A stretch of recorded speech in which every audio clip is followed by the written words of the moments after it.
Because with commercial, unlike residential, the value of a commercial building is a multiple of its rental income. If you can figure out a way of doubling the income, you've doubled the value. I love that about commercial real estate.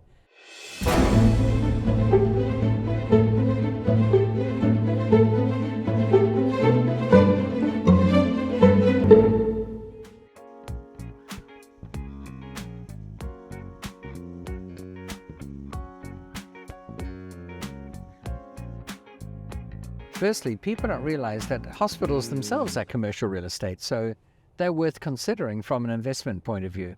But in addition to that, usually within a mile or so of a hospital, you've got lots of clinics where specialists operate out of.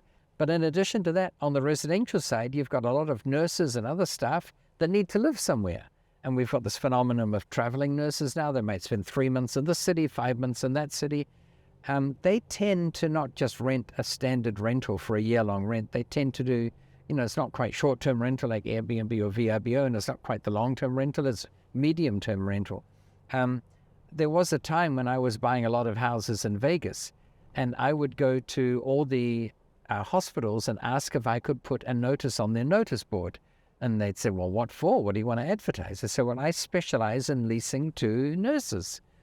And you might say, well, do I really specialize in leasing to nurses? Yes, I do. I love having nurses as tenants because they always pay the rent, and they're the sort of people that want to help other people, so they tend to be better tenants. So seeing this hospital here makes me think, yeah, there's a whole subset of industries that thrive around hospitals. Now, you've got to make sure there aren't 4 hospitals that are competing with each other in the same area, and they won't all survive.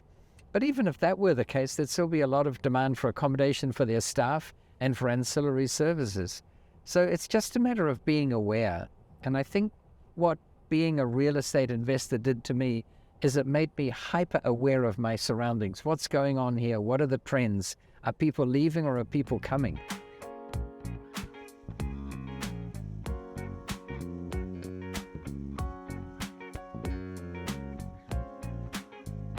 So we're sitting here on the main street, we're outside of Sub-Zero, and we notice a sign here that says franchising now.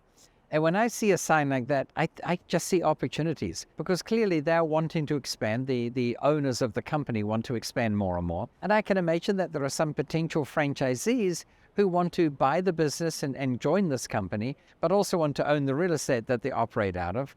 But I imagine most of the people who are interested in being a franchisee don't think that way. Most of them don't want to buy the real estate. And remember, I've said over and over again that the real trick in commercial real estate is finding a tenant. Because if you can find a tenant, you've got the rental income that justifies getting a mortgage from the bank. In fact, if you can buy a vacant building, you'll get it for a cheap price because it's vacant. But if you've already got a tenant lined up, then suddenly the value might double. And if you go to the bank to get a mortgage and they only give you a 50% loan to value ratio, 50% of double is the purchase price. In other words, the bank might be more than willing to provide you with the entire purchase price because you've now got a tenant, whereas before, when you signed a contract to buy the property, there was no tenant, therefore the property was cheap. So what I often do is I go to the franchisor, I go to the company and say, hey, I've seen your signs franchising now. I know you're wanting to expand. Would you mind working with me? Because if you find that you've got potential franchisees who want to pay the franchise fee to become a franchisee, but they don't have premises, I'm willing to buy the premises. And they might think, well, that's overly generous of you. But remember, I'm not doing this without self-interest. I've got a massive self-interest in this. I've got a tenant who's willing to pay rent, and I can buy a vacant building. Now, I wouldn't buy one that's already got a tenant where they're paying market rents or market rents plus 5%, because I'm not going to get that at a good price. I love vacant buildings because they're cheap, but I'll only buy a vacant building when I've got a tenant, it might be a franchisee, lined up already.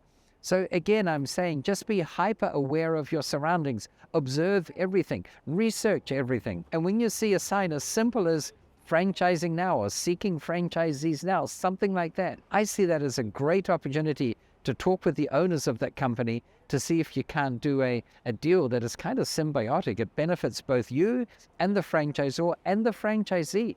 and you provide a missing link that they need, the franchisor probably cannot or doesn't want to buy the real estate. So if you do a successful deal with them, they might come back to you and say, hey, we've got another property here, we've got another one there, another franchise who wants to operate there. Can you find us a building for that one? And I will, with glee, look at vacant buildings that no one else would touch because they're vacant. And yet I prefer them. I hunt them down when they're vacant or semi-vacant, because all I need to do is provide a tenant and I create massive value seemingly out of nothing.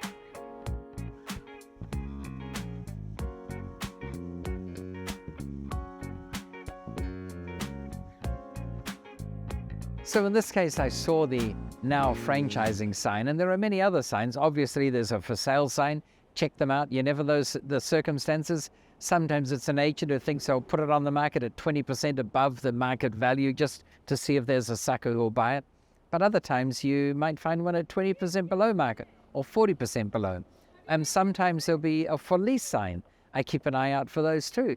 I don't want to lease the premises, but you'll be surprised how often when you call about a for lease sign, the owner says, yeah, I can't get a tenant. I just want to get rid of it. I'm happy to sell it or lease it out, whatever it takes to get rid of it. But you wouldn't have found out that it was available for sale if you hadn't called on the for lease sign. What I like even more is a sign that says for sale or lease, because that's basically saying, hey, I've got no revenue from this. I've still got property taxes, insurance, and maintenance items to pay. I'm desperate to get something for it. I'll take a tenant at just about any value, or I'll sell it. So they are obvious signs where the owner is willing to do something with it. But there are sort of metaphorical signs too, and that is if you come across a building where there's grass growing up in the cracks around it, and there's litter lined up everywhere, windblown litter that's built up along the fence line or along the edge of the building. All these things are pretty good indications that the building is empty. Now, it could be owned by some rich person who thinks we're going to sit on this for 10 or 20 years and it'll be worth 3 or 4 times as much and we'll sell it then. So you track down the owner, find them, call about it, and they say, no, not interested in selling. But I find more than half the time, when a building's kind of been abandoned, when there's litter everywhere, the windows are dirty or dusty, you know what I mean by dirty, they haven't been cleaned in a while, that the owner says, yeah, I can't get a tenant for it, or I inherited that property from my parents, it's been 4 years, I don't know what to do with it, the agent's really hopeless, I just want to get rid of it. And under those circumstances, you might be able to do a good deal. Sometimes people get an agent and the price is either too high or too low. If it's too high, you forget it. If it's too low, you can have a crack at it. But more often than not, if an agent's involved, they're going to be up there in price. So I like it when there's no agent involved, because usually that means the seller either thinks something along the lines of, why should I pay an agent 3%? I know what the property's worth. And sometimes he does, but often he doesn't. And half the time when he doesn't know what it's worth, he thinks it's worth more than it's worth. Well, this has got to be worth 1.6 million when it's only worth 1.1 million on a good day. Well, you've got to do your own due diligence, do your own numbers, and you'll just not pursue that one. But the other half of the time when the person thinks, I'm not going to engage an agent, they think they know what it's worth 1.6 million, when in actual fact it's worth 2.1. And for the sake of saving 3%, they miss out on whatever the numbers were, 500,000 or something. And that's just the way it is sometimes. So you've got to be active. You've got to keep your eyes peeled, look out for signs of anything, any anomaly with a building. And then you might be able to snag it for a good price. After a storm, you'll often find windows are blown out or portions of a roof come off. The owners don't know what to do with it. They abandon it. And yet the cost of getting that fixed is minimal. And you'll get a good deal that way. And if you like to hustle, if you like to be on the lookout, if you like to be observant, you'll enjoy this. But if you'd rather be at home watching a soap on TV to find out who did what to whom, who's sleeping with whom, and who killed whom, then you probably won't enjoy this game. For the record, I don't watch much TV. I just don't enjoy it, because rather than watch other people's lives and what they're doing and saying to, I'd rather be out there creating my own. If you like that excitement of the unknown, then this game could be for you.